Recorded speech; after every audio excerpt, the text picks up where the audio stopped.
Palestina. Ada 9 orang yang dilaporkan terluka dalam peristiwa ini.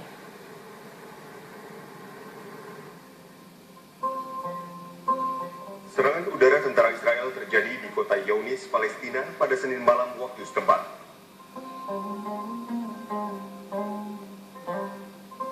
Tidak hanya itu, militer Israel juga membombardir kota Gaza.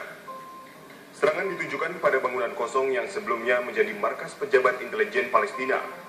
Bangunan tersebut kini berada di bawah kendali kelompok militan Hamas.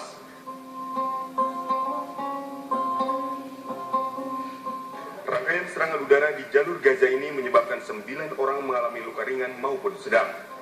Seluruh korban telah dilarikan ke rumah sakit terdekat untuk mendapatkan perawatan medis.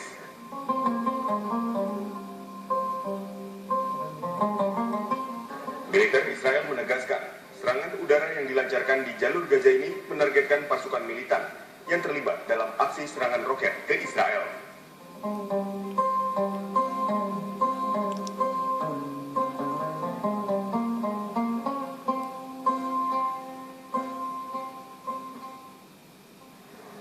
Serangan brutal Israel juga melanda rumah reporter TV One Abdillah Onim. Dan untuk mengetahui seperti apakah situasi terkini di jalur Gaza, saya sudah terhubung dengan reporter TV One Abdillah Onim. Onim, bagaimana kabar Anda hari ini? Ya, Brigit, alhamdulillah saya masih dalam keadaan sehat walafiat dan masih dilindungi oleh Allah Subhanahu wa taala. Bicara mengenai rumah Anda yang juga menjadi korban serangan dari tentara Israel, Anda bisa ceritakan? Iya, Brigita, pada jam 3 sore waktu jalur Gaza, tiba-tiba pesawat jet F-16 milik Israel terbang rendah persis di atas rumah kediaman saya, di mana kediaman tersebut sebagai markas Tahfidzul Quran Darul Quran Indonesia di cabang Gaza, Palestina, dan Israel melontarkan 1 unit roket yang beratnya 1 ton. Kapasitasnya pun sangat luar biasa, menghancurkan tembok markas Tahfidzul Quran di Gaza, Palestina, dan menghancurkan juga lonceng serta kaca-kaca pun pecah. Dan dari informasi yang terdapatkan dari beberapa media yang ada di Gaza bahwa hingga dengan saat ini sudah sekitar lebih dari 100 warga Palestina luka-luka dan lebih dari 15 orang tewas di tempat. Sedangkan 1 diantaranya adalah masih saudara atau famili saya sendiri. Brigita. Bicara mengenai korban yang luka, di mana kemudian mereka dirawat, karena kalau tadi Anda ceritakan lokasi di sana sudah rusak parah akibat gempuran dari tentara Israel. Iya, Brigita, hingga dengan saat ini Kementerian Kesehatan Palestina di jalur Gaza sudah menghimbau kepada seluruh elemen masyarakat di Gaza agar supaya tetap berhati-hati, karena bukan lagi siaga 1 akan tetapi gawat darurat, dan beberapa seluruh ambulan Kementerian Kesehatan Palestina di Gaza masih aktif melakukan evakuasi terhadap korban ke masing-masing rumah sakit, terutama di rumah sakit Sifa di Gaza City. Sedangkan aktivitas warga Gaza Rural sendiri pun untuk sementara ini masih dihentikan. Dan ingin saya sampaikan bahwa hingga dengan saat ini ada sekitar 21 warga negara Indonesia di Gaza, 19 orang diantaranya adalah relawan Mercy Indonesia yang sedang membangun rumah sakit Indonesia.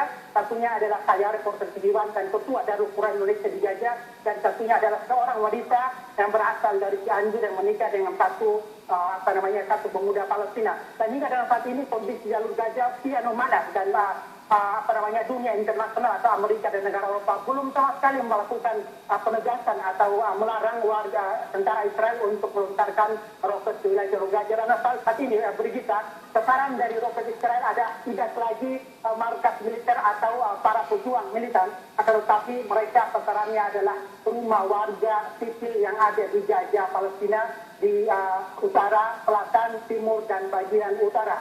Baik.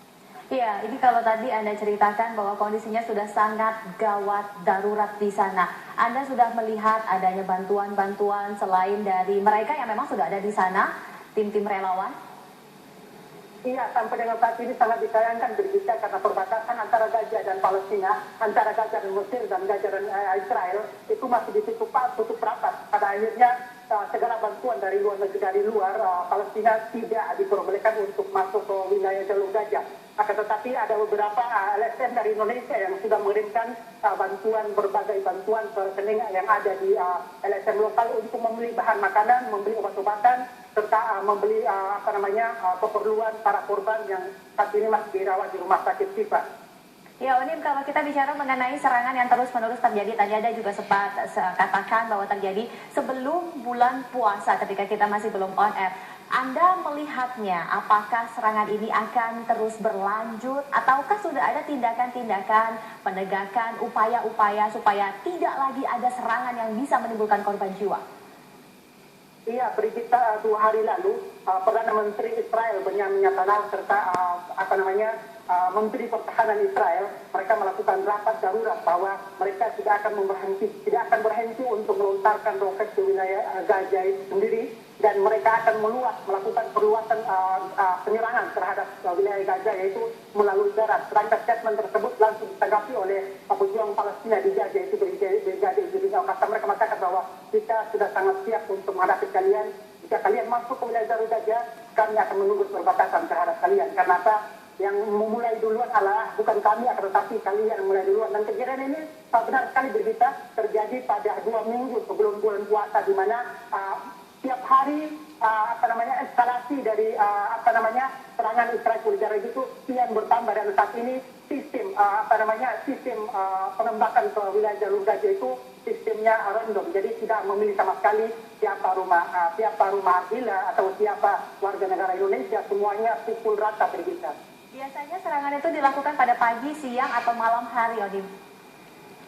Sejak kemarin pagi hingga saat ini, dari detik ke detik tidak diberhentikan sama sekali serangan ke wilayah jalur Gaza. Dan yang paling banyak serangan dilakukan oleh Israel itu pada saat warga Gaza sedang berbuka puasa atau bersantap sahur. Salah satu langganan dari Zionis Israel untuk melakukan serangan ke wilayah penduduk Gaza itu sendiri. Dan perlu saya sampaikan kepada pemerintah Indonesia bahwa hingga dengan saat ini pun warga Indonesia masih ada di jalur Gaza, yang tentunya ada beberapa dari lawan Indonesia yang saat ini sedang membangun rumah sakit Indonesia. Informasi yang saya dapatkan dari Kementerian Kesehatan bahwa tentunya bantuan yang paling dibutuhkan saat ini adalah obat-obatan. Karena salah satu obat yang paling urgent yang dibutuhkan oleh tim medis yang rumah sakit kita adalah obat virus. Itu sudah tidak terdapat satupun di rak Kementerian Kesehatan Palestina, Brigita.